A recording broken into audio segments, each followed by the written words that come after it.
Setiap bulan. Setiap bulan sempat balik. Oke ya. Siap, siap, masya Allah. Masya Allah. Assalamualaikum. Ahlan wa sahlan. Masya Allah. Pakai masker dulu. Ahlan wa sahlan. Ada lagi.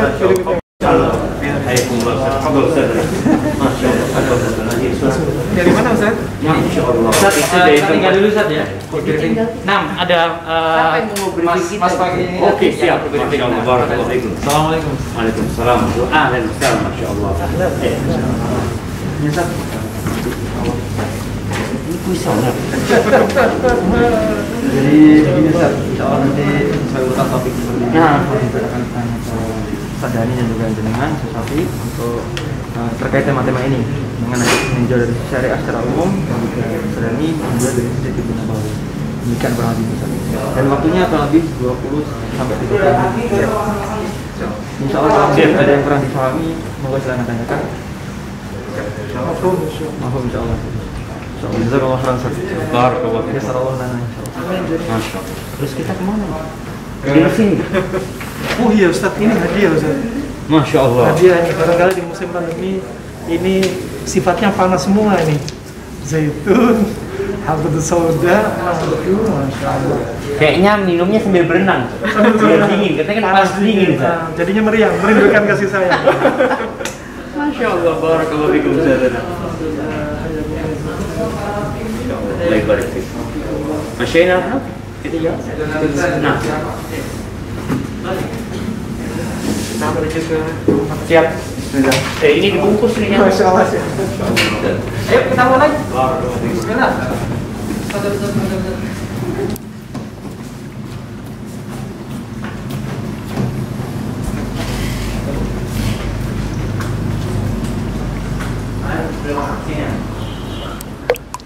Ini dia Elva Talk. Let's talk. Bismillahirrahmanirrahim. Assalamualaikum warahmatullahi wabarakatuh. Ahlan wa sahlan wa marhaban bikum untuk Sobat Elfadis dimanapun Anda semuanya berada. Senang sekali pada kesempatan kali ini kita kembali berjumpa dalam program Elva Talk. Tentunya kita sedang santer membicarakan sesuatu yang mungkin terbilang lumrah ya, yang berkaitan dengan kesehatan. Kesehatan menjadi sesuatu yang mahal saat ini karena kalau kita lihat berita, informasi, media dimanapun itu, rumah sakit pada penuh. Nah ini ada apa ini sebenarnya? Apakah karena manusianya yang tidak menjaga kesehatan, ataukah ini menjadi sesuatu yang memang mengingatkan kita bahwa kesehatan itu sesuatu yang mahal? Nah Sobat Elfadis, mungkin bagi sebagian orang, Tibun Nabawi adalah sesuatu yang tidak asing. Pengobatan ini identik dengan, mungkin Anda mengistilahkannya sebagai pengobatan dengan bekam, dengan menggunakan madu, habatus sauda dan lain sebagainya. Tapi apakah benar seperti itu? Dan tentunya menjadi seorang mukmin, kita dituntut bukan hanya menjadi mukmin yang kuat, tapi juga mukmin yang sehat. Pada kesempatan kali ini senang sekali kita akan ngobrol santai bersama dengan kedua narasumber kita. Salah satunya adalah seorang praktisi Tibun Nabawi. Sudah hadir di sini bersama kita sapa terlebih dahulu. Assalamualaikum Ustaz Abdurrahman Dhani. Waalaikumsalam. Masya Allah, kaifallakum Ustaz? Alhamdulillah. Sehat Ustaz ya? Alhamdulillah. Terima kasih sudah meluangkan waktu hadir untuk Elva Talk nih. Allah barik fiik. Alhamdulillah. Masya Allah, alhamdulillah. Di samping beliau ada Ustaz Syafiq. Kaifallakum Ustaz? Masya Allah. Masya Allah. Alhamdulillah. Sehat Ustaz ya? Ana di samping beliau jadi lebih sehat. Lebih sehat, Masya Allah. Kayak auranya menyatu gitu Ustaz. Masya Allah. Masya Allah. Yang bikin kita senang, Sobat Elfadis, adalah beliau berdua ini sama-sama asli Jember. Bener nggak Ustaz ya? Enggak, Ana Jember asli. Oh, Jember Beliau asli. Jember pinggiran. Satunya Jember Gebang, satunya Jember Saya Wuluan. Wuluan. Wuluan. Ustaz, Masya Allah. Suburban. Suburban, Masya Pinggir Allah. kota. Pinggir kota.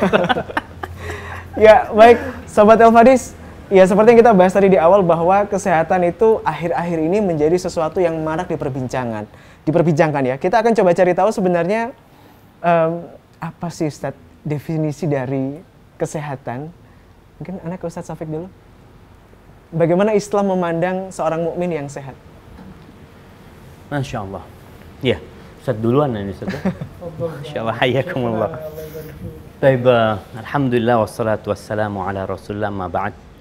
Buat sobat Al-Fatok ya, dimanapun antum berada, bicara sehat sih, kita lihat agama kita ini peduli dengan semua aspek yang ada di diri manusia. Peduli sama akal dia, ya, peduli sama ruh dia, peduli sama fisik dia, peduli dengan dia sebagai seorang seorang muslim yang hidup di tengah-tengah masyarakat ya. Kalau bicara kesehatan,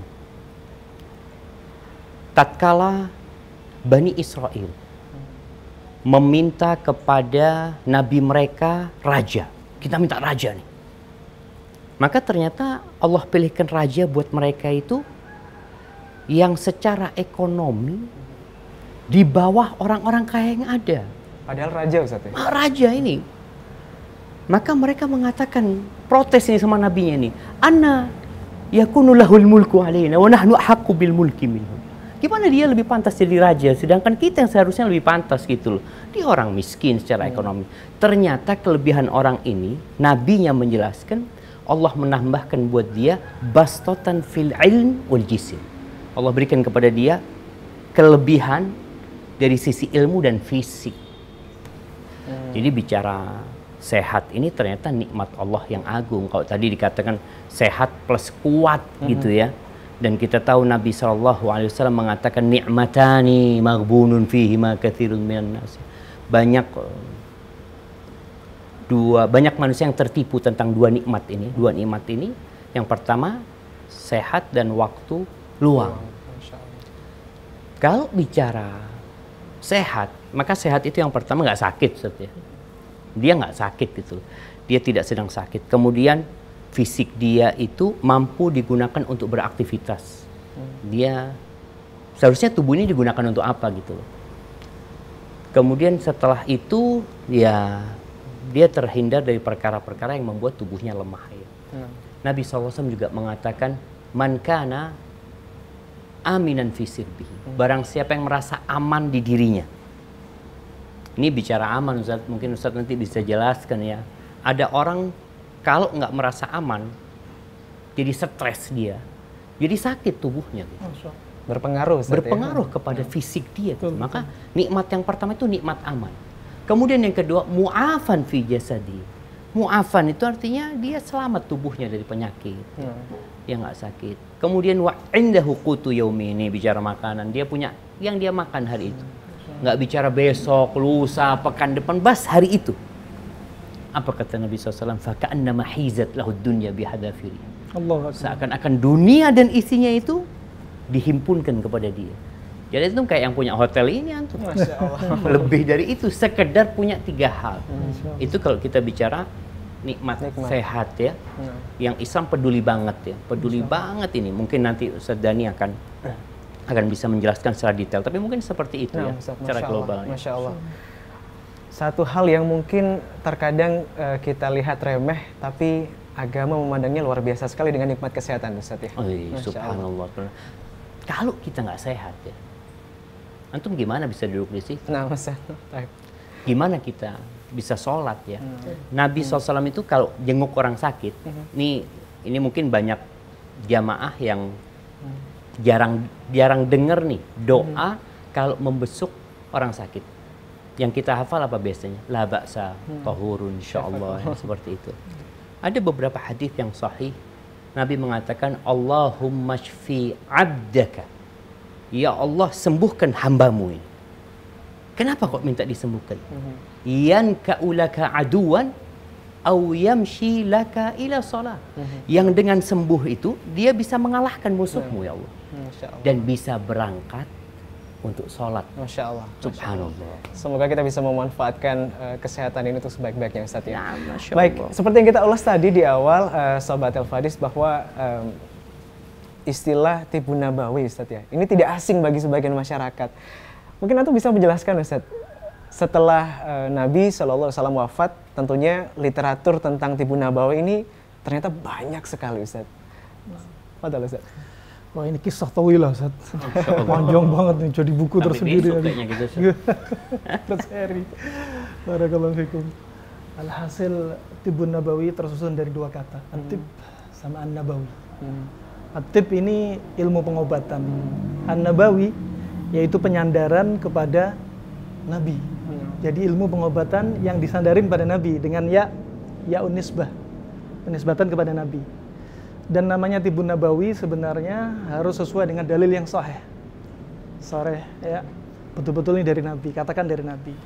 Kalau kita mengatakan satu pengobatan refleksi Tibbun Nabawi, ya akhirnya ya asal nisbah kan? Berarti tidak semua pengobatan adalah Tibbun bisa, Nabawi. Iya, makanya masuk dalam hadis riwayat Imam Bukhari dan Muslim, "Man kadzaba alayya muta'ammidan falyatabawwa maq'adahu ilan nar."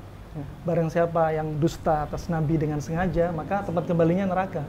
Maka ini bisa masuk dosa besar kalau kayak gini. Menisbatkan dikit-dikit Tibbun Nabawi. Ya. Tibbun Nabawi kalau disandarin dalil sahih, sharih. Nah, dan perkara sehat tadi ya, kalau dilihat dari pengobatan klasik dan modern, sebenarnya bisa kita kumpulin. Ya. Dan terus terang saya ingin ngangkat menguak pengobatan Arab klasik plus Tibbun Nabawi. Karena di sana ada pengobatan Arab klasik, dia bukan Tibbun Nabawi, seperti Fasdu. Yang benar dia nggak masuk Tibbun Nabawi. Itu berbeda Ustaz ya? Beda. Arab klasik dengan Tibbun Nabawi itu berbeda? Nah, ada yang klasik bisa masuk Tibbun Nabawi, kalau Thabit. Ada yang klasik tapi nggak masuk Tibbun Nabawi. Seperti Fasdu. Ibnu Qayyim menyebutkan, khairu ma tadawaitun bihi al-hijama wal fasd. Riwayat Imam Bukhari dan Muslim. Ternyata riwayat Imam Bukhari, ternyata Imam Bukhari nggak menyebutkan. Berarti ada salah sebut di situ. Nah, itu seperti itu. Dan konsep sehat sakit memang sangat penting. Sampai Imam Nawawi berwasiat, Imam Syafi'i, imam yang madhab yang paling banyak dianut di negeri kita ini, sudah berwasiat, la taskunanna fil bilad alladhi laisa fihi alim yuftik an dinik wa yumbi'uka wa laysa fihi tabib yumbi'uka an maradi jasadik, katanya. Jangan kamu tinggal di satu negeri yang di situ nggak ada seorang alim pun untuk berfatwa tentang agama kalian, dan nggak ada seorang dokter pun yang mengabarkan tentang penyakit tubuh kalian. Ini penting memang, seorang alim dan seorang tabib. Dan kedokteran modern menyebutkan konsep apa itu sehat, apa itu sakit, disebutkan WHO dengan alat dokter modern. Adapun kedokteran Cina asik lagi nih, dalam kitab mereka yang sudah dikarang ribuan tahun lalu. Ya kan berabad-abad. Iya, berabad-abad. Huang Dinejing ini asik sekali dan sangat masuk akal. Seperti yang disebutkan Ustaz Syafiq, masuk di sini. Sehat itu apa sih? Enak makan, enak tidur, enak perasaan. Masya Allah. Batinnya juga enak Ustaz. Iya. Sekarang bilang saya sehat, sebelum makan minum obat sakit mah. Saya sehat setelah makan minum pengencer darah, Ustaz, kolesterol. Kemudian enak tidur, ya. Jangan sampai tidur harus minum obat penenang. Terus enak perasaan, itu penting.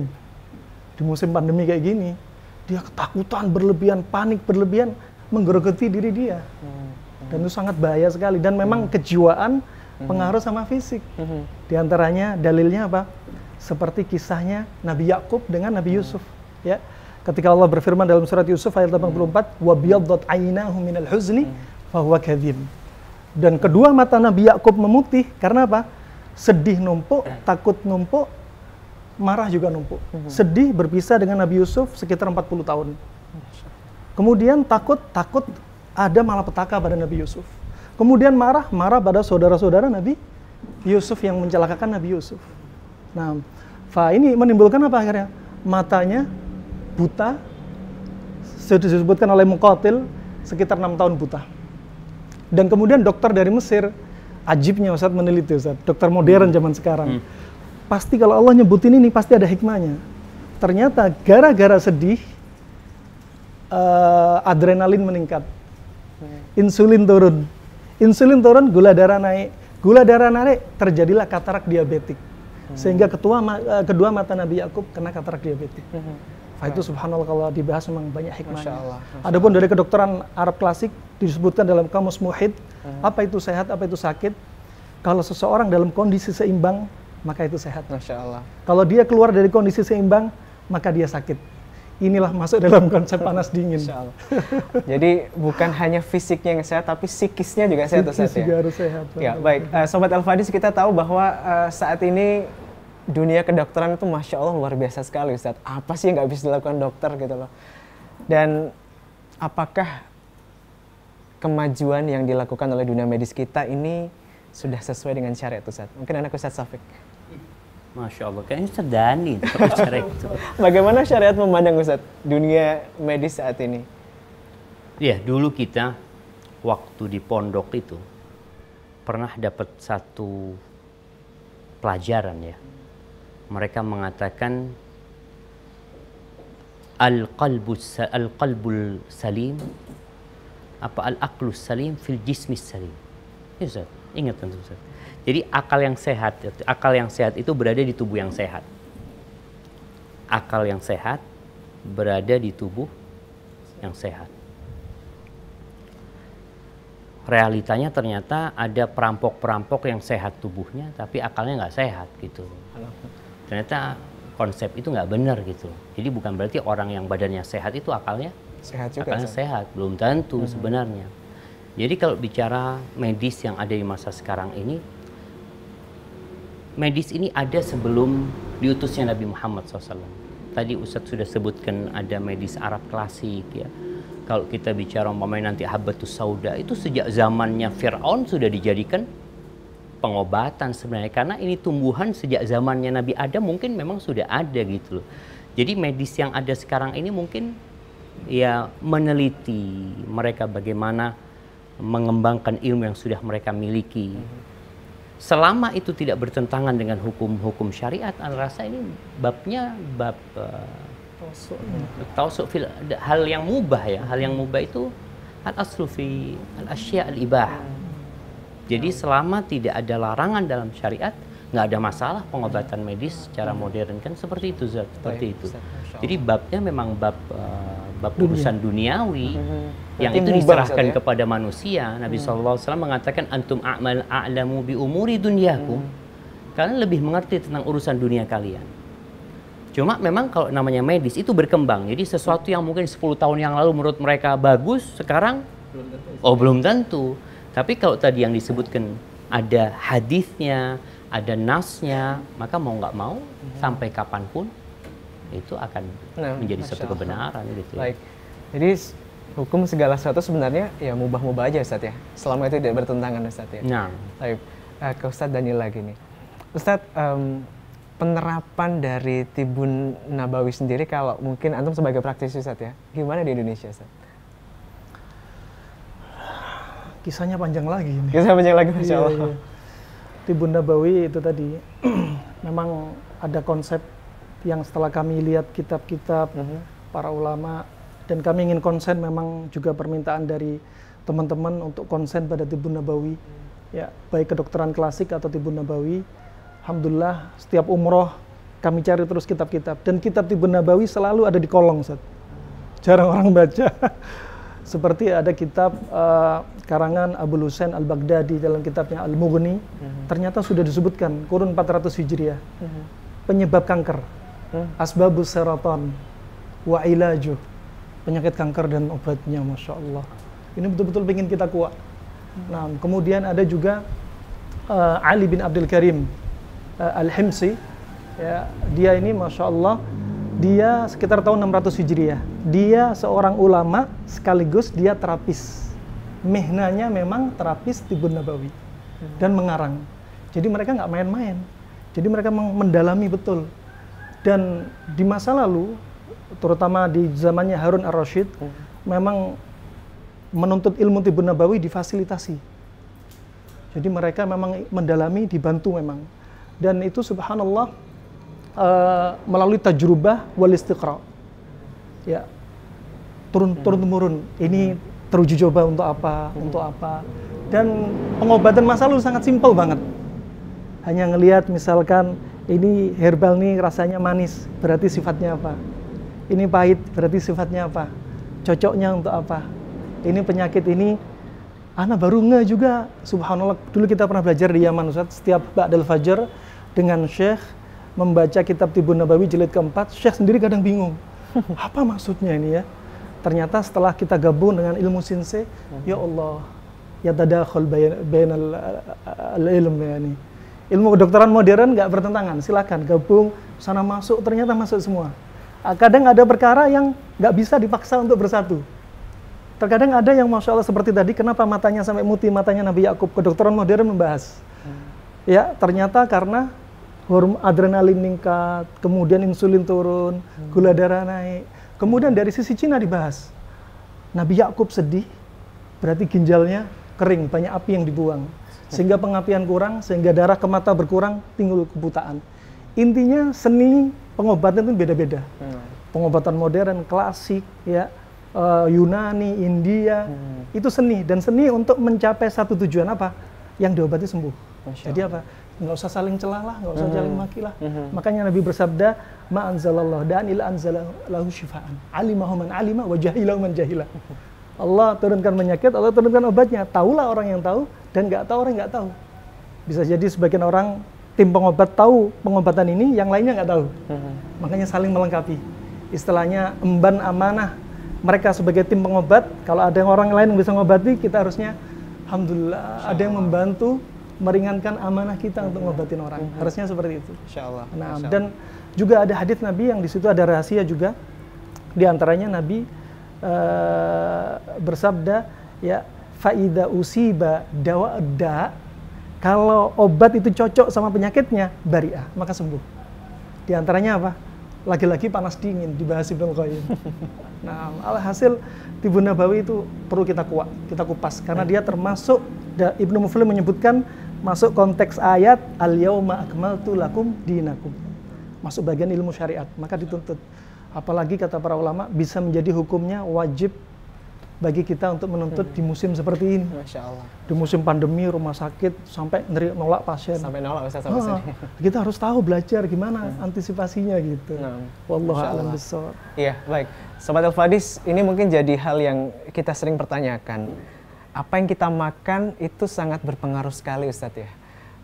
Bisa jadi itu menyehatkan tubuh kita atau bahkan menjadi sumber penyakit. Kita mungkin ingin berkiblat kepada Nabi Ustadz. Bagaimana sih Nabi, itu kan Nabi kan jarang banget sakit Ustadz ya. Bahkan kalau nggak salah cuma sekali Ustadz sakit Ustadz ya. Apakah Nabi sangat menata sekali apa yang beliau makan? Terus seperti apa Ustadz? Subhanallah. Iya.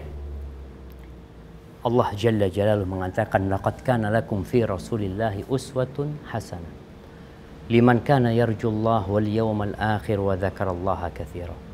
Telah ada di diri Nabi Rasulullah SAW itu suri tauladan yang baik ya.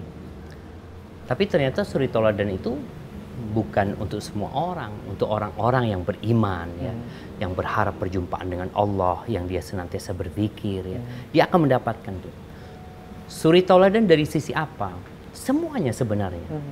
Beliau sebagai seorang nabi, beliau sebagai seorang ayah, beliau sebagai seorang anak, beliau sebagai seorang suami, beliau sebagai seorang manusia, yang dimana beliau memiliki kebiasaan ya. Kebiasaan-kebiasaan Nabi pun seharusnya dapat kita contoh ya, walaupun bukan dalam hal ibadah.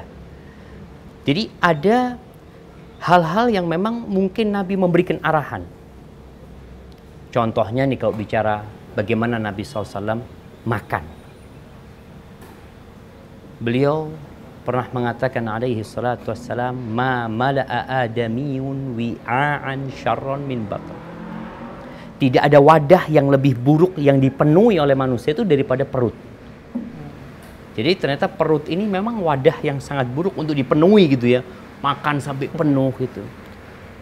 Lalu Nabi memberikan arahan alaihi salatu wassalam, bihasab ibni Adam luqaimatun yuqimna biha sulbah. Cukup manusia itu makan, anaknya Adam cukup makan beberapa suap makanan yang membuat punggungnya tegak. Yang membuat antum duduk nggak perlu pakai sandaran tuh. Tegak gini Ustaz ya. Iya. Masya Allah. Kan banyak orang nggak kuat duduk seperti ini, nggak kuat dia perlu sandar. Jadi menunjukkan ya capek dia. Cukup artinya. Kita sholat tuh nggak pernah bersandar gitu ya. Kita sholat itu.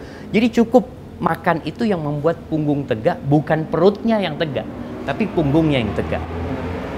Fa in kana fala budda la mahala. Ini Nabi SAW memberikan arahan. Tapi kalau harus makan, Ada orang yang memang mungkin ya Allah makanannya enak, dia suka makan gitu loh. Tetap ada aturannya gitu. Apa kata Nabi SAW? Fathuluthun li ta'amihi, fathuluthun li syarabihi, wa thuluthun li nafasihi.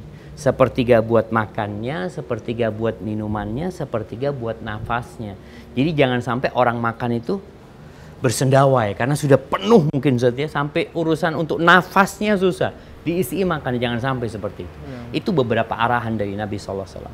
Kemudian arahan umum beliau ya dalam hidup ini beliau mengatakan kul washrab walbas watasaddaq. Kata Nabi SAW, silakan kau makan. Tadi hukum asalnya mubah. Kau mau makan, kalau bicara Ustaz tadi mau makan yang panas, yang dingin, yang pahit, yang manis. Hukum asalnya semuanya mubah. Kau makan tafadhol. Kul washrab dan minumlah. Terserah kau mau minum apa. Yang penting yang halal-halal ya. Dan walbas, pakai baju kau. Selama halal tafadhol dan silakan bersedekah dengan catatan 2. Ini syaratnya 2. Yang pertama, min ghairi makhilatin wala saraf. Tanpa sombong dan berlebih-lebihan. Ini kaidah umumnya seperti itu. Jadi arahan Nabi SAW bagaimana beliau sendiri hidup ya. Beliau memberikan contoh. Beliau nggak pernah ya kalau bicara makan berlebih-lebihan. Bahkan yang ada mungkin Nabi SAW makannya kurang. Beliau lebih sering puasa ya. Ceritanya Aisyah radhiyallahu taala anha, marra hilalun thumma hilalun, ya berlalu rembulan, kemudian datang rembulan selanjutnya, berlalu sampai datang bulan ketiga itu walam yuqad fi baiti Rasulillah sallallahu alaihi wasallam nar. Di rumah Nabi SAW itu nggak hidup kompornya. Terus apa yang menyebabkan Nabi bertahan hidup? Ternyata Nabi makan 2. Ini panas dingin lagi nanti. Nah, beliau al-aswadan, 2 yang hitam. Kurma sama air. Nah, kurma ini kan panas tuh. Air dingin. Nah, jadi beliau bertahan dan beliau sehat ya. Cuma memang ada yang bertanya Ustaz, kenapa sih Nabi, para sahabatnya radhiyallahu taala anhum, mereka tidurnya mungkin kalau bicara standar kesehatan ya nggak sama 8 jam sekarang kalau gitu kan. Bicara makan mungkin 5 sehat 4 sehat 5 sempurna kayak gitu kan. Mereka dari mana dapatnya kurma air? Pas yang dimakan kayak gitu. Ternyata mereka bisa sehat ya. Salah satu rahasianya para ulama menyebutkan berkah. Masya Allah. Berkah ini yang kadang-kala kita nggak dapat. Kita udah makan ini vitaminnya macam-macam masih sakit-sakitan gitu loh seperti itu. Barakallahu fikum. Nah, ini menarik sekali Sobat El-Fadis dimanapun Anda semuanya berada. Kita masih akan ulas berkaitan dengan pola makan. Tapi jangan kemana-mana selain satu ini.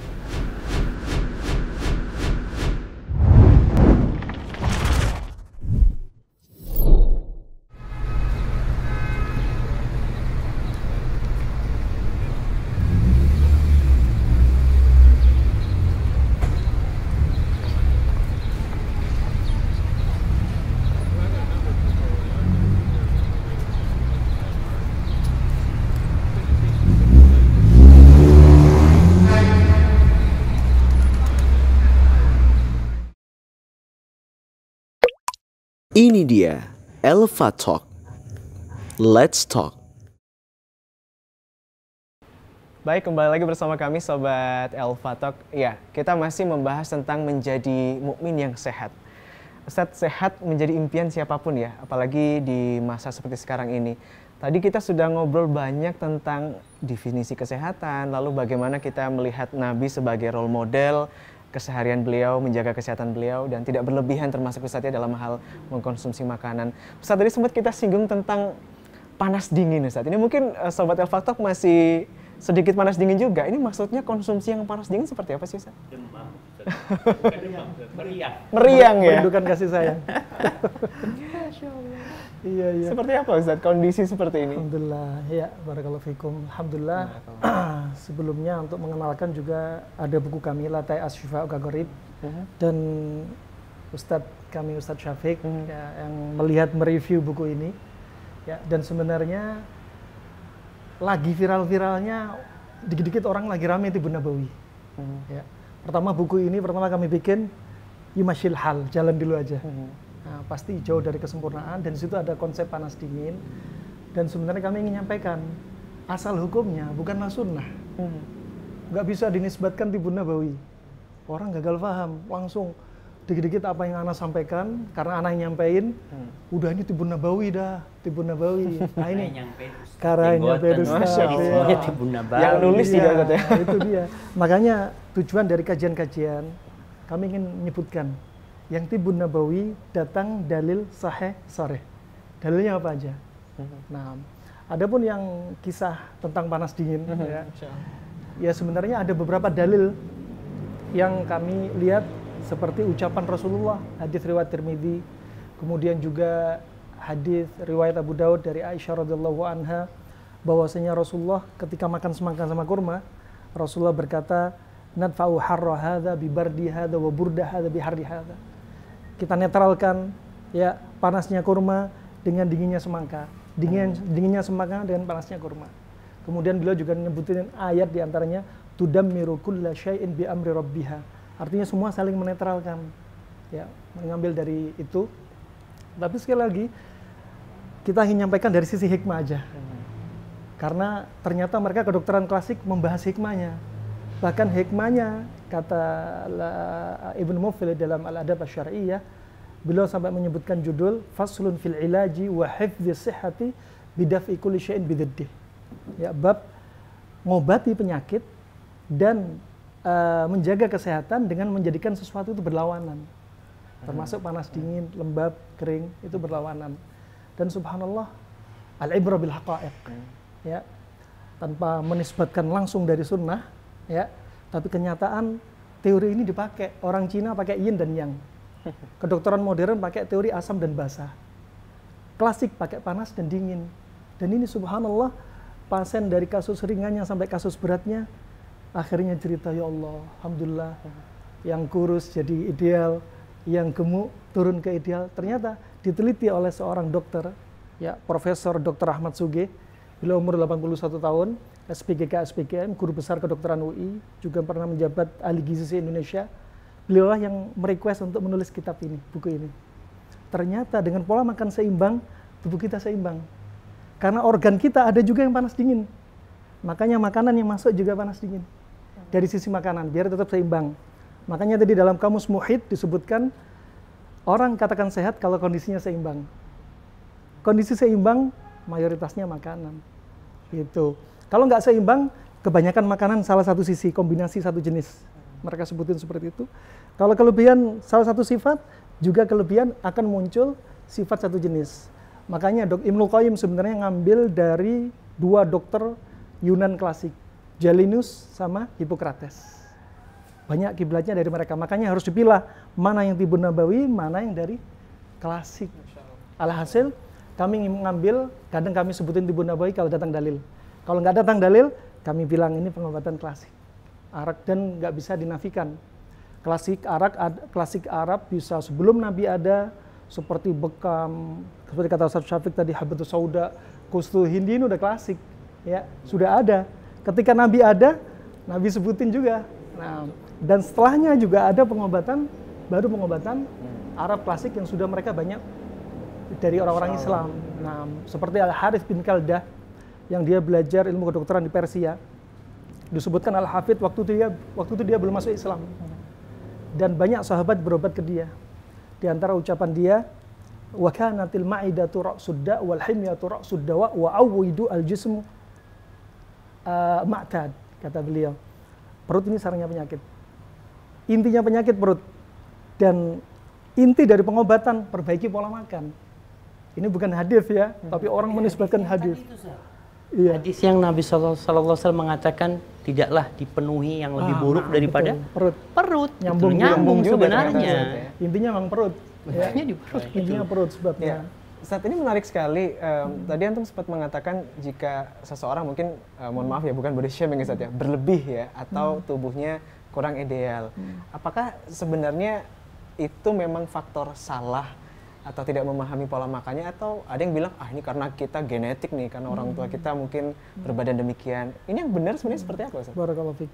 Dan pola makan seperti ini ternyata menjadikan tubuh seimbang. Bahasanya klasik. Bahasa modern menormalkan hormon dalam tubuh kita. Orang mandul, orang gemuk, orang timbul penyakit, masalah kesehatan rata-rata hormonnya. dikendalikan di otak. Makanya mereka bilang, kedokteran modern bilang, perut kita adalah otak kedua yang memengaruhi otak ke satu. Oh ya, jadinya timbul masalah kesehatan dari situ. Maka pengobatannya apa? Ya pola makan lagi, biar seimbang. Makanya kata Al-Harith bin Kalda tadi apa? Kembalikan tubuh pada kondisi seimbang. Gitu. Kalau kebanyakan makan panas, makanya kata Hippocrates, you are what you eat. Masya Allah. Tubuh kamu adalah seperti yang kau makan. Kalau kita kebanyakan makan itu, ya munculnya penyakit seperti itu. Apa Ustaz? Nah, Bicara berarti- panas-panas itu maksudnya apa? Panas, Rasanya habis atau apa umum gitu. gitu Ustaz ya. Panas, gitu, dingin, keluar dari kulkas. Mungkin Ustaz perlu kasih penjelasan. Di Indonesia ini kan orang pada nggak ngerti Ustaz. Mana yang panas, mana yang dingin gitu kan. Apalagi di Indonesia panas, suka yang dingin-dingin Ustaz. Itu Kadang kayak seharian gitu, kita Ustaz. makan dingin. Nah, Betul. apa ada kaidah umum Ustaz untuk mengetahui ini makanan panas, ini makanan dingin? Bukan suhunya Ustaz. Iya betul. Jadi bukan rasanya. Panas dingin, makan bakso sama kelapa muda, es kelapa muda. Nah, itu panas dingin, benar tuh. Jadi panas dingin, sekali lagi Nabi nggak banyak menyebutkan dalil. Yang paling jelas tadi hadis Aisyah, panas dingin. Yang lainnya sahabat hanya melihat kebiasaan, kedokteran Arab klasik baru menyimpulkan. Baru mereka melihat kesimpulan, oh kayaknya ini panas dingin. Jadi panas dingin kayak makan, misalkan Rasulullah makan labu kuning sama dendeng. Yakul dubba wa al-qadid. Gak bisa kita balang, ini loh dalilnya panas dingin. Mereka hanya neliti seperti Ibnu Qayyim. Labu kuning itu sifatnya dingin, bukan rasanya, bukan masakannya ya, tapi sifat aslinya, dan dendeng sifatnya panas. Dalam kitab itu disebutin semua protein hewani rata-rata panas. Sayuran rata-rata dingin dan ada yang dikecualikan. Seperti protein hewani yang dingin seperti ikan. Itu dingin. Alhasil bakal jadi jelimet memang kalau apa? Kalau nggak belajar lebih dalam. Dan terus terang itu tadi, untuk mengatakan nisbah tibbun nabawi, sekali lagi harus lebih hati-hati. Masya Allah. Itu aja. Baik. Nah, sebelum Ustaz tutup nih Ustaz. Nah. Ustaz lihat gaya hidup orang Indonesia Ustaz ya. Di Jember inilah. Mereka sarapannya apa? Kita sarapan di Jember. Pecel. Nasi, Pecel. pecel. Pecel, terus nasi kuning Ustaz ya. Nah, Ana lihat rata-rata sehat-sehat kok Ustaz ya. Apa enggak kemudian dengan makan itu mereka sakit? Apa di makanannya ini sudah panas dingin Ustaz? Coba Ustaz kasih contoh tuh. Pecel ya, Masya ada Allah. sayurnya. Betul. Apa sudah ideal gitu loh pecel ini? Gimana? Betul. Apa masuk 4 sehat 5 sempurna? Apa masuk sana? Kadang orang makan panas dingin itu nggak tahu panas dingin. Padahal memang sudah panas dingin. Makanya mereka juga sehat ya. Pertama, biidznillah ya, dengan izin Allah mutlak. Terus masalah sebab itu tadi. Kadang orang selama ini sehat, padahal orang kampung coba. Makanya panas dingin, mereka nggak tahu ini panas dingin sebenarnya. Ini pecel kata Ustaz Syafiq tadi, kacang-kacangan, camba, sayur, timun, terus ada nasinya, itu sudah panas dingin padahal. Lihat, Masya sudah panas Allah. dingin Iya. sebenarnya. Berarti udah cocok nih orang Sudah Indonesia cocok. sebenarnya. Masya Allah. Tapi Ustaz, mungkin kita ke satu nasihat terakhir Ustaz ya. Nabi sendiri pernah menyampaikan kalau kita harus berhenti makan sebelum kenyang Ustaz ya. Tapi kayaknya jadi gaya hidup orang Indonesia kayaknya kalau nggak nyoba satu, nyoba yang lainnya Ustaz ya. Ini kayaknya nggak kenyang-kenyang akhirnya Ustaz. Ini harusnya seperti apa Ustaz? Bagi kita pecinta kuliner nih. Itu bukan hadis ya Apakah ini yang sahih, mengatakan nahnu qaumun la na'kul hatta naju'. Ustaz. Betul, aku hata naju. Terus lanjutannya nahnu qaumun la na'kul hatta naju'. Kita kaum yang tidak makan sampai kita lapar dan kita berhenti sebelum kenyang gitu. Kalau nggak salah seperti Betul, itu ya. betul. Yang pertama ini bukan hadis ya. Ini bukan hadis. Bukan Ustaz ya? hadis, bahkan di buku-buku para ulama tidak ditemukan sanadnya. Maka la aslalahu, tidak dikatakan hadis. Kalaupun itu mau dikatakan ungkapan, ya tinggal ungkapan ini benar atau salah, ya ikut nanti penelitiannya apakah benar seperti itu. Betul. Kalau yang hadis yang tadi disebutkan bahwa Nabi SAW ya menganjurkan kita, mengarahkan kita untuk tidak berlebihan makan, untuk tidak memenuhi perut kita tadi dengan makanan yang menjadikan tempatnya penyakit seperti itu. Masya Allah. Itu sih. Jadi konsepnya kalau secara umum agar kita hidup sehat, ini untuk seluruh umat manusia sebenarnya kulu washrabu wala tusrifu. Innahu la yuhibbul musrifin. Makanlah, minumlah tanpa berlebih-lebihan. Jadi penyakit yang banyak tersebar ini salah satu sebabnya berlebih-lebihan kan Ustaz sebenarnya. Mungkin nasihat bagi sobat El-Fatok nih ya, yang mungkin rentan tubuhnya atau mungkin gampang sakit, apakah puasa itu menjadi solusi Ustaz? Oh, kalau ini Ustaz Dani kayak yang jelasin Ustaz. Ustaz gimana Ustaz? Tentang Apakah puasa ini puasa Ustaz. itu menjadi solusi Ustaz? Nah, barakallahu fiik. Sekali lagi jadi kajian dan buku tersendiri. Masya Allah. Nah, di Jerman itu ada klinik namanya Bachinger Klinik. Sejak tahun 1920. Semua pasien yang sakit kalau yang dibawa ke sana terapinya cuma satu. Disuruh puasa ala mereka. Padahal mereka non-muslim. Non-muslim. Nah, terus ada seorang dokter pasien dari Indonesia sana ketika disuruh puasa, mending saya puasa ala Nabi daripada puasa ala mereka. Iya. Ala mereka ini seperti apa Ustaz? Jadi mereka puasa caranya nggak jelas, nggak seperti cara kita ya. Sampai 3 hari puasa, hanya dikasih makan sedikit. Nggak seperti kita ada sahur, ada buka, yang sudah ada ritmenya, Masya Allah. Dan Ibnul Qayyim juga menyebutkan, sifat tubuh yang terlalu dingin lembab akan menjadi mudah terserang penyakit. Termasuk terkait dengan musim pandemi. Pandemi COVID ini, virus, kalau kita lihat gejalanya khas dengan dahak, dengan muka sembab, sesek, itu ciri khas dingin lembab. Kalau tubuh sudah dingin lembab, akan menjadi potensi inang medianya virus. Makanya banyak orang WFH di dalam rumah, nggak pernah olahraga, makan terus. Ternyata kok kena, karena makanannya nggak dijaga. Dia bisa jadi kurang apa? Intake, input terlalu banyak, tubuh akhirnya kelembapan melimpah, yang dikeluarkan sedikit. Keluar dengan apa? Olahraga, berjemur, aktivitas, nggak seimbang lagi. Makanya puasa untuk mengeluarkan dingin lembab. Ya disebutkan itu, Masya Allah. Tapi memang ada hadis Ustaz, sumu tasihhu. Puasalah kalian, niscaya kalian akan sehat. Tapi hadis itu juga dhaif seperti itu. Ya. Namun yang jelas secara medis puasa itu akan menyebabkan orang sehat. Karena dia istirahatlah. Istirahat makan, perutnya itu istirahat makan. Cuma seorang muslim ketika melaksanakan puasa dalam rangka ibadah, mendekatkan diri kepada Allah. Sehat dapat. Tapi kalau niatnya dia puasa untuk sehat, ya cuma dapat sehat, nggak dapat pahala. Maka jangan antum puasa niatnya supaya sehat. Apalagi niat puasa gara-gara pengen kurus Ustaz ya. Biar dapat calon. Biar dapat calon. Masya Allah. Tapi Sobat El-Fadis, sekali lagi ini memang obrolan yang sangat sederhana sekali, tapi mengingatkan kita betapa nikmat yang Allah titipkan kepada kita adalah sesuatu yang mahal, bahkan tidak ternilai harganya. Dengan kesehatan itu, seperti yang disampaikan oleh Ustadz tadi, kita bisa melakukan banyak hal, utamanya adalah beribadah Ustadz ya. Semoga kita bisa menghargai nikmat kesehatan yang Allah titipkan kepada kita. Kami sampaikan terima kasih sekali lagi Ustadz telah berkenan hadir. Barakallahu Masya fikum. Allah, ini akan terbang kembali Ustadz ya untuk tugas-tugas berikutnya. Jember. Nomaden Ustadz sekarang. Masya Nomaden Allah. sekarang nggak jelas tinggalnya Nggak jelas di mana, kemana-mana, Masya Allah. Itu cara menyeimbangkan Ustadz. Masya Allah. Jadi nggak boleh sering-sering di rumah gitu ya. Kelayapan terus. Kelayapan terus. Tapi Ustadz, semoga Allah berikan antum kesehatan dan juga keberkahan usia Ustadz ya. Insya Allah kita bisa bertemu kembali dalam kesempatan. Terima kasih sekali lagi untuk sahabat El-Fatak. Insya Allah kita jumpa lagi di El-Fatak berikutnya. Assalamualaikum warahmatullahi wabarakatuh. Ini dia El-Fatak. Let's talk.